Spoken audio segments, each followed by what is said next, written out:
Is the TCU scouting department at it again? They land a 2024 commit for a pretty under the radar local kid. We'll talk about that next. Also, TCU baseball landed a player in the transfer portal. Yes, that's going on even as they prepare for the College World Series. We'll talk about that next on Locked On Horned Frogs. You are Locked On Horned Frogs, your daily podcast on the TCU Horned Frogs, part of the Locked On Podcast Network, your team every day.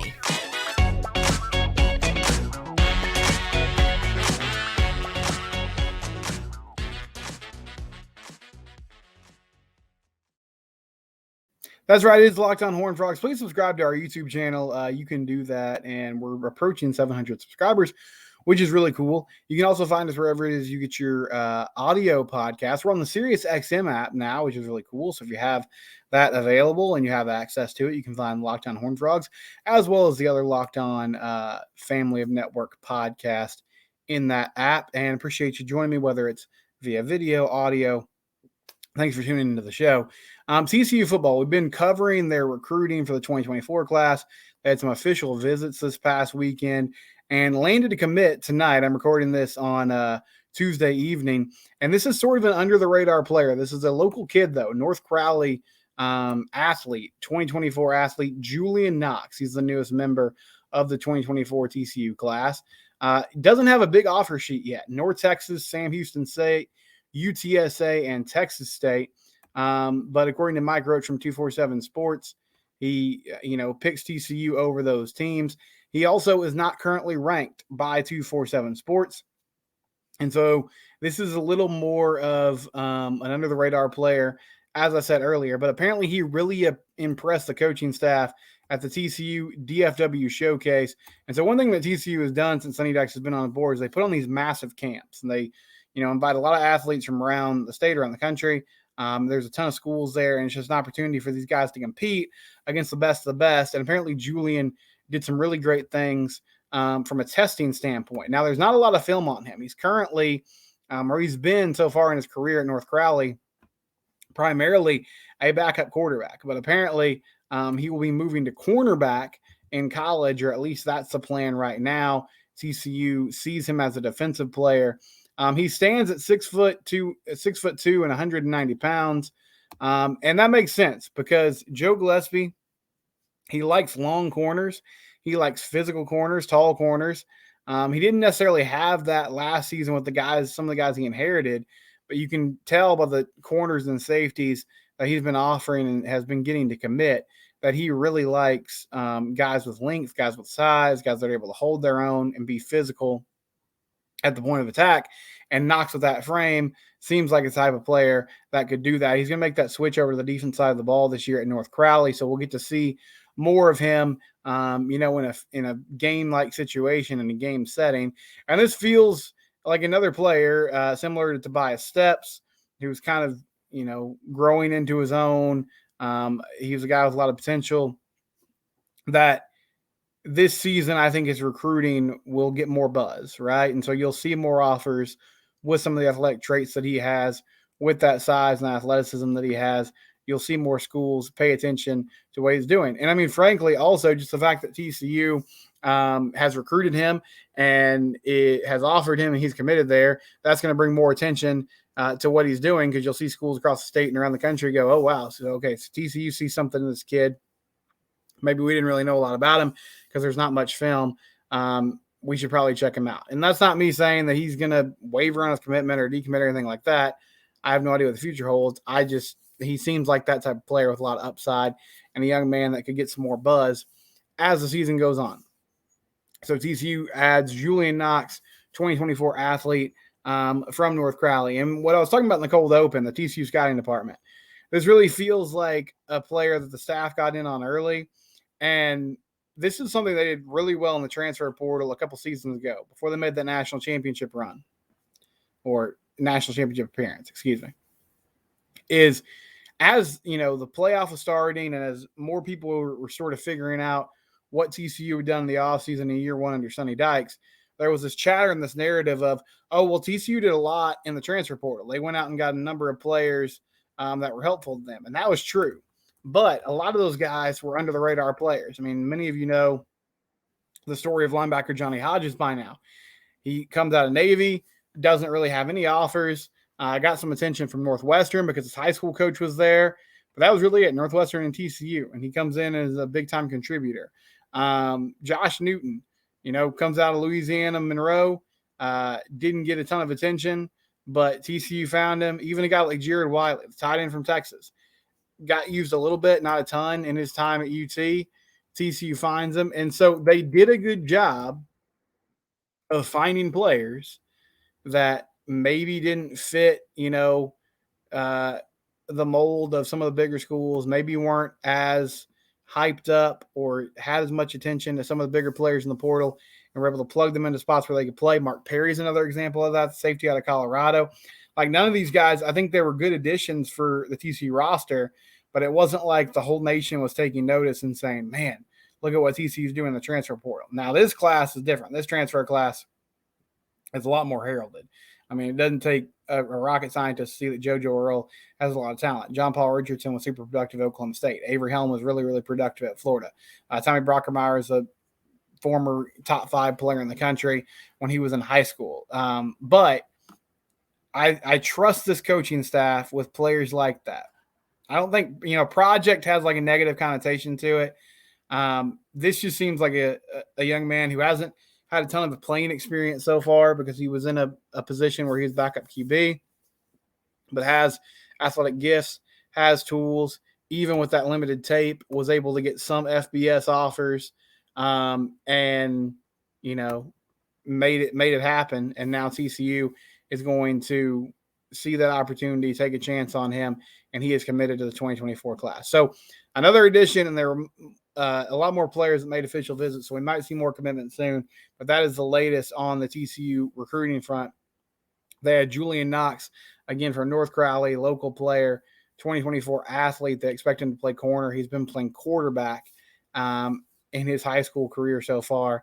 And so TCU adds to that roster. They keep stacking up commits for that class. When we come back, we'll finish up our X Factor series. We'll talk about one more player who might be a little under the radar, who could make an impact for TCU football this upcoming season. Before we do that, though, I do want to mention Birddogs. Birddogs, I've talked about them some. They're one of our new sponsors. They're kind enough to send me a couple products, a couple pairs of shorts that I wear just about everywhere. And it's one of the great things about Birddogs is they're comfortable. It's kind of a different fit for me, but they are really comfortable. And you can wear them by the pool. You can wear them when you're grilling. I was grilling hot dogs tonight for the family. Have my Birddog shorts on. They have pants as well. If you go to birddogs.com and use the promo code LOCKEDON, you can get a free tumbler with any purchase. Again, that's birddogs.com, and the promo code it's LOCKEDON, and you can land a free tumbler with any purchase. Birddogs, shorts, pants, anything you need in that category. Comfortable, great, very versatile. It's good to have them. Serve a lot of different purposes. You can wear them to work. You might be able to get away with wearing them to church. I don't know. I haven't tried that yet. I go to a non-denominational church, a little more relaxed. Not sure what your religious preferences are, but just something to keep in mind. Again, that's Birddogs, and the promo code is Locked On. Segment 2 here on Locked On Horned Frogs. Want to finish up our X Factor series. Before we do that, though, I do want to get to some comments that were made on yesterday's video. Brian Capers says, what has happened to Major Everhart? Is he still on the team? Yes, he is, as far as I know. I didn't mention him yesterday. I assume you're talking about that because I was kind of talking about some different slot guys, and he didn't come to mind. I don't always have the roster in front of me. And so sometimes I'm just kind of going off memory, and I miss guys. But, yeah, Major Everhart's there. I think he'll be a factor. I think he could be, somebody they use on special teams. He had a good spring camp, and so Major is there, and he's ready to go. And excited to see what he can do this year. One person said, I feel like he left, but I can't remember. Not sure if you're talking about Trent Battle, who I was discussing yesterday, but Trent is still on the team. He's still there. And so, yeah, I think he could be a factor for this TCU offense, a playmaker for this TCU offense for the upcoming season. And I'd like to see how Kendall Briles uses him. David said, if I have to guess the next X factor, I would go with Channing Canada. Man, that's a good name. It's a defensive player. It's not Channing Canada, but that's a good guess.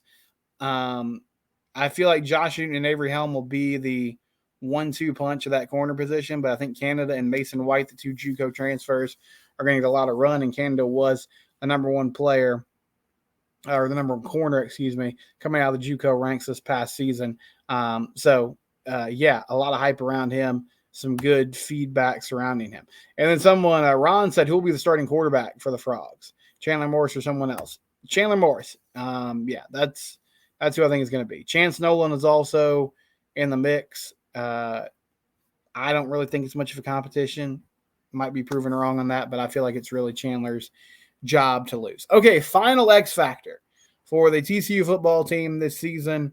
We've talked about Marcel Brooks. We talked about Trent Battle. We talked about Jalen Robinson. We talked about DeAndre Rogers. This is a name that I discussed in spring camp because he was making waves. We heard Joe Gillespie talk about him. Jonathan Bax. Jonathan Bax, the outside linebacker, edge player, comes over from New Orleans, Louisiana, 4-star recruit, or 3-star recruit, according to 247 Sports. There was a late push. LSU made a late push to see if they could get him. They couldn't do it. A big-time athlete, 6'2", 230, played with his hand in the ground a lot in high school. But I think this is a guy that they can move around the formation in different ways. He can drop in coverage from time to time. I'm most interested, though, and I've said this in the past, in what he can do rushing the passer. Because I think that's the biggest question mark for this TCU football team is that D-line. Outside Dominic Williams, how are you going to hold your own? How are you going to have gap control up front, stop the run game? And then how do you manufacture pressure against the quarterback? And we saw last season, Joe Gillespie, he doesn't necessarily like to bring a ton of blitzes. That didn't seem to be his MO last season. He would rush 3, rush 4 a lot in big third down situations and third long situations, and trust his secondary and his linebackers to cover the guys that were out there and, have those players make plays. But with athletes like Bax, with athletes like Marcel Brooks, I think these are players that you can, use in different ways, try to manipulate the offense and let them make things happen in space. You need somebody coming off the edge. Dylan Horton emerged at the end of last season. Maybe it's Caleb Fox. Maybe it's Tommy Mitchell.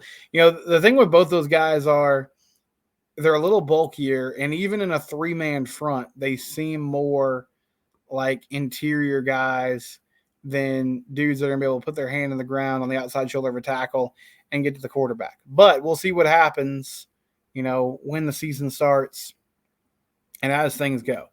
Joe Gillespie said, though, this is a young man that caught on to what they were saying quickly, really good athlete, and I think Jonathan Bax is going to be a factor in this TCU football season. So that's your 5 guys that I'm kind of looking at under the radar, and I'd love to hear from you in the comments. You can comment, did I miss anybody? David said Channing Canada, that's a good name to know. But, whether it's DeAndre Rogers, the tight end position, Marcel Brooks, the linebacker position, Jalen Robinson, the Ole Miss transfer, who will be coming in at wide receiver, Trent Battle, the running back, or Jonathan Bax, the outside linebacker. Those are the guys that maybe aren't on the top of your mind as the season starts. But I just feel like if TCU is going to have a successful season, you're going to get contributions from all of them. I really like this linebacker room. It's come together in a nice way. I think you have a good mix of players. I think you have a good mix of strengths and weaknesses. You have some more prototypical inside linebackers like Johnny Hodges, like Jamoy Hodge, Terrence Cooks, who's coming off an injury, the Texas transfer. You have some real deal athletes, Shadrack Banks, Marcel Brooks, Jonathan Bax on the outside. There's dudes here.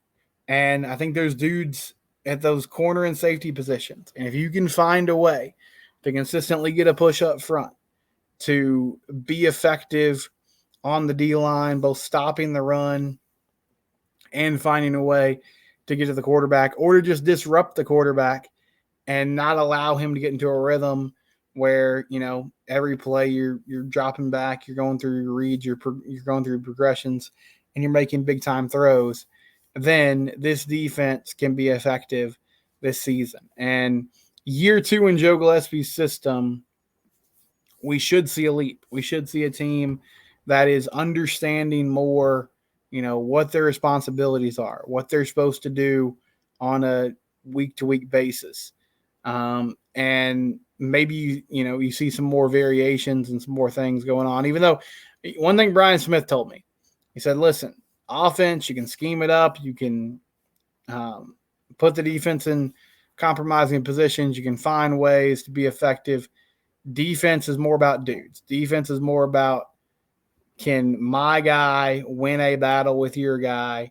And yeah, I mean, that is what it is. But I think Bax is one of those players with his athleticism, with his ability to make things happen off the edge. He's one of those guys that could win one-on-one battles, which is such a big part of what your defense has to do, because your offense, they know in a more simple term, they know what the play is. They know what they're trying to execute. They know where they're going. And the defense is sort of always on their heels to a certain extent, playing catch up, trying to make things happen. That is your X Factor series. We'll come back and discuss a player that TCU baseball landed in the portal. We'll do that next. This is the Locked On Horned Frogs. All right, final thing for you guys today. So TCU baseball, they land a pitcher in the portal.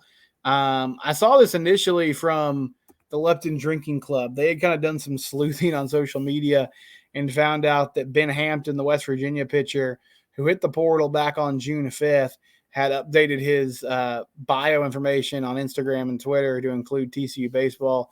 And then I saw Jamie Plunkett, who recently is now with 247 Sports Horned Frog Blitz, had a story on it as well. So Ben Hampton, a left-handed pitcher for West Virginia.